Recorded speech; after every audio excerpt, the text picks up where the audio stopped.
Saya Putra Bastian Tarigan dari kelas 12 IPS.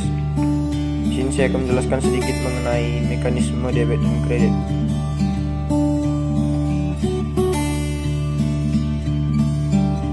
Demikian penjelasan saya. Mekanisme debit dan kredit. Definisi debit dan kredit. Debit dan kredit itu merupakan sisi yang berbeda. Sisi debit itu berada di sebelah kiri, sedangkan sisi kredit itu ada di sebelah kanan. Dan sisi debit dan sisi kredit yang berada di sebelah kiri dan kanan itu harus sama ataupun seimbang. Rasionalitas debit kredit perspektif literatur modern. Di sini ada 5 akun-akun yang akan mempengaruhi apakah dia bertambah di debit ataupun kredit. Untuk mengingat secara mudahnya, kita dapat membuatnya ataupun membagikannya di dalam 5 jari kita. Yang kelima itu diantaranya ada aset, liabilitas ataupun kewajiban, ekuitas atau utang, penghasilan, dan juga beban. Aset itu kita buat di tangan jempol, liabilitas telunjuk, ekuitas jari tengah, penghasilan manis, dan beban itu berada di kelingking. Jika kita menutup jempol dan juga kelingking, jadi tinggal 3 itu liabilitas, ekuitas, dan penghasilan. Ketentuan yang sama yaitu bertambah di kredit sedangkan berkurang di debit. Sedangkan jika kita menutup yang 3 tadi, liabilitas dan ekuitas, penghasilan, ketentuan yang sama yaitu bertambah di debit sedangkan berkurang di kredit, yaitu aset dan juga beban.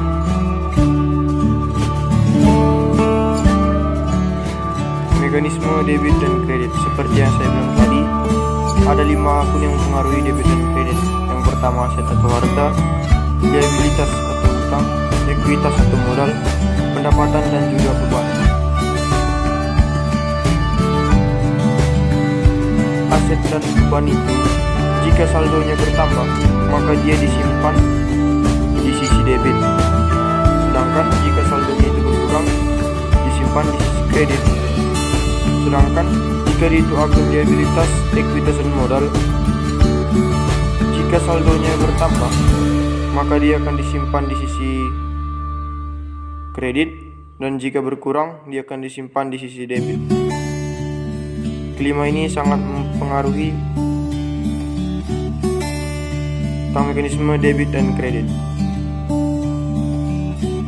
Di sini juga ada penggolongan akun seperti yang saya katakan tadi. Ada yang pertama itu aset, aktiva ataupun harta, yang kedua liabilitas ataupun kewajiban, yang ketiga ekuitas ataupun modal, yang keempat pendapatan atau revenues, dan yang kelima itu ada expenses. Di sini kita akan membahas lebih lanjut mengenai aset, liabilitas, ekuitas, pendapatan, dan juga beban dalam persamaan dasar akuntansi. Yang pertama yaitu aset atau aktiva ataupun juga harta. Harta merupakan sesuatu yang kita miliki dalam sebuah usaha. Harta itu terbagi atas 2, yaitu harta lancar dan juga harta tetap. Harta lancar itu merupakan harta yang masa gunanya atau masa pakainya itu kurang dari 1 tahun. Sedangkan harta tetap itu kebalikannya, yang masa gunanya itu lebih dari 1 tahun. Harta lancar terbagi atas 4. Yang pertama ada kas, piutang, wesel tagih, dan juga perlengkapan. Sedangkan harta tetap dibagi menjadi 2 lagi, yaitu yang berwujud dan juga tidak berwujud. Yang berwujud itu ada peralatan, kendaraan, mesin, gedung, dan tanah. Harta tetap tidak berwujud, yang pertama ada hak paten, hak cipta, franchise, dan goodwill. Yang kedua ialah liabilitas ataupun kewajiban. Liabilitas merupakan seluruh kewajiban kepada orang lain yang dilunasi pada saat jatuh tempo.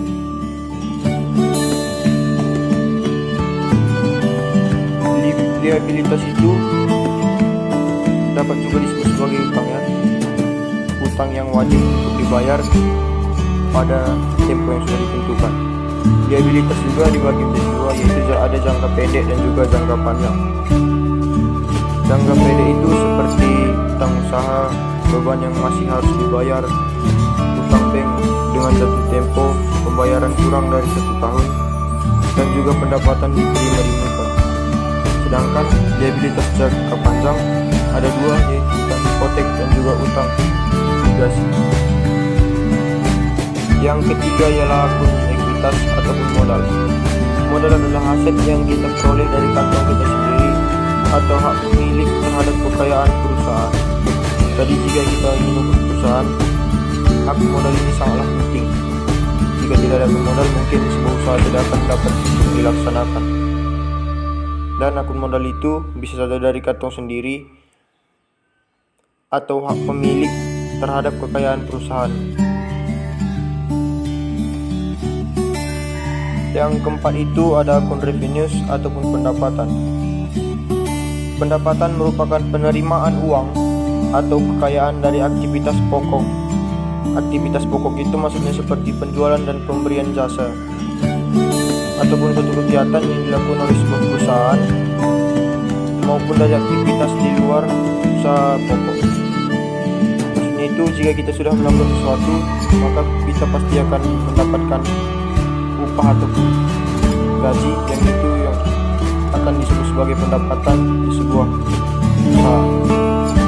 Pendapatan usaha diantaranya pendapatan jasa, pendapatan di luar usaha itu seperti pendapatan sewa, pendapatan bunga, pendapatan dan penjualan aktiva bekas. Yang kelima di sini ada akun beban. Akun beban adalah biaya yang digunakan untuk menghasilkan pendapatan dalam operasional usaha. Maksudnya beban itu biaya-biaya yang digunakan ataupun yang dikeluarkan yang pada akhirnya akan menghasilkan pendapatan dalam operasi usaha. Beban usaha itu diantaranya yang pertama itu beban gaji. Beban gaji itu maksudnya untuk membayar gaji-gaji buruh yang bekerja di sana. Yang kedua, beban penyusutan aktiva tetap, beban listrik, air dan telepon, beban pemasaran. Sedangkan ada juga beban yang di luar usaha, seperti beban bunga, beban sewa dan beban atas kerugian. Demikian penjelasan mengenai 5 akun-akun yang mempengaruhi debit dan juga kredit, diantaranya seperti ialah aset, liabilitas, ekuitas, pendapatan dan juga beban. Selanjutnya kita akan membahas mengenai kode akun. Sebelum kita membahas mengenai kode akun ataupun nomor akun, di sini sudah terdapat manfaat pembuatan kode akun. Yang pertama itu meningkatkan efisiensi pencatatan. Yang kedua meningkatkan kontrol pencatatan. Yang ketiga mempermudah penyusunan laporan. Yang keempat mempermudah pemrosesan atas hasil catatan. Yang kelima mempermudah membaca laporan dari berbagai pihak untuk mengambil keputusan. Jadi manfaat dari kode akun ini adalah mempermudah kita untuk mengingat ataupun mengetahui dan juga mempermudah bagi para pembaca laporan dari berbagai pihak yang pada akhirnya mereka akan mengambil keputusan, dan juga mempermudah dan ataupun meningkatkan efisiensi dalam pengawasan ataupun pengontrolan segala kegiatan yang akan dicatat untuk dijadikan sebagai laporan. Di sini sudah ada tabel mengenai nama akun dan juga kode akunnya. Yang pertama itu aset. Aset atau aktiva atau juga harta. Kode akunnya itu 1. Sebelumnya, angka-angka yang digunakan pada kode akun ini adalah angka yang gampang untuk diingat dan juga tidak mengubah angka sebelumnya untuk mengingat nama akun selanjutnya. pertama tadi ada aset, kode akunnya itu 1. Aset tadi terbagi atas 2, yaitu aset lancar dan juga aset tetap. Aset lancar itu kode akunnya itu 10. Kas itu kode akunnya 101. Wesel tagi 103. Perlengkapan 104. Iklan dibayar muka itu 105. Sewa dibayar muka itu 106. Asuransi dibayar muka itu 107. Dan yang kedua itu aset tetap dengan cara menambahkan 1, jadi dia akhirnya menjadi 11. Agar tidak menghilangkan angka 11, jadi kita ubah dia ke ratusan. Peralatan itu menjadi 111. Demikian dengan selanjutnya, dengan hanya mengganti angka satuannya. Tidak demikian dengan ratusan dan juga puluhan. Liabilitas ataupun utang itu kode akunnya itu nomor 2. Dan liabilitas juga terbagi atas 2, yaitu jangka pendek dan juga jangka panjang. Agar liabilitas tadi tidak membuang angka 2, jadi kita tambahkan 1 nol di belakangnya menjadi 20 agar gampang mengingatnya dan tidak menghilangkan angka sebelumnya. Dan utang usaha dibuat menjadi 201 dengan menambahkan 1 di belakang 0. Demikian juga dengan selanjutnya dengan hanya mengubah angka satuannya 1. Sedangkan utang jangka panjang itu 21 karena 20 jangka pendek dan 20, jangka panjangnya 21. Jadi ada utang seperti utang hipotek dan juga obligasi diubah juga ke ratusan dengan menambahkan angka 1 menjadi 211 dan juga 212. Yang ketiga, ekuitas ataupun modal. Nomor akunnya itu ada 3, bukan 3. Kode akunnya itu angka 3. Modal pemilik itu menjadi 301. Price itu 311. Pendapatan itu kode akunnya itu nomor 4. Pendapatan usaha 401.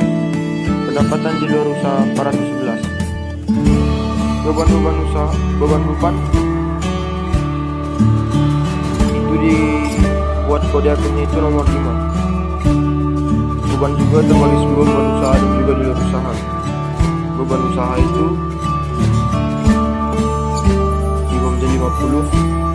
Dan pembagian dari beban usaha itu dengan cara menambahkan angka satuan menjadi 1 di belakangnya, seperti beban gaji menjadi 501. Begitu juga dengan seterusnya sampai 506. Sedangkan beban di luar usaha itu 51 dan mengubah dari ratusan jadi 511 dan bisa 513. Demikian mengenai nama-nama akun dan juga kode akun. Nama akun dan juga kode akun ini dibuat untuk mempermudah kita untuk mengingat. Dan syaratnya itu tidak menghilangkan angka sebelumnya dan agar sangat mudah dipahami dan tidak membuat kita gampang lupa.